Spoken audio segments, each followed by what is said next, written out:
భగవద్గీత ఎందుకు చదవాలి? భగవద్గీత కల్పవృక్షము.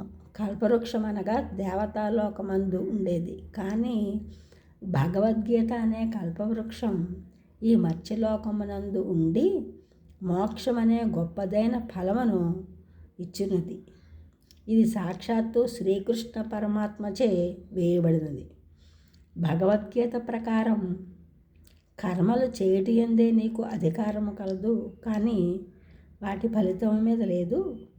అట్లని కర్మను చేయటం మానరాదు అని మెట్రో స్టేషన్ల రూపశిల్పి శ్రీధరన్ గారు, ఆయన్ని మెట్రో శ్రీధరన్ అని అంటారు. శ్రీధరన్ గారు మొదటిసారి మెట్రో స్టేషన్ నిర్మించినప్పుడు అది కొన్ని రోజులకే కూలిపోయింది. అప్పుడు శ్రీధరన్ గారు చాలా బాధపడ్డారు.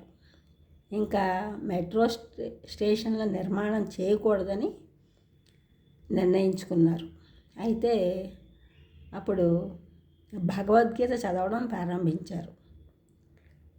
అప్పుడు శ్రీధరన్ గారికి మనోబలం, ఆత్మవిశ్వాసం దృఢపడి మళ్ళీ మెట్రో స్టేషన్ల నిర్మాణానికి పూనుకున్నారు.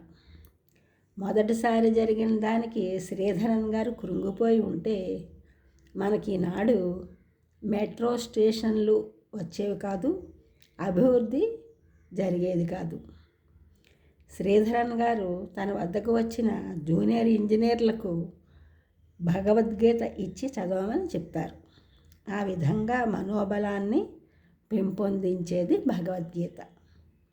అందు గురించి భగవద్గీత పారాయణ చేయాలి. ఈ ఛానల్ చూసిన అందరూ కూడా సబ్స్క్రైబ్ చేయండి, షేర్ చేయండి, లైక్ చేయండి, కామెంట్ చేయండి. సబ్స్క్రైబ్ చేసిన అందరికీ కూడా కృతజ్ఞతలు. షేర్ చేస్తున్నారు, లైక్ చేస్తున్నారు, కామెంట్ చేస్తున్న అందరికీ కూడా ధన్యవాదములు.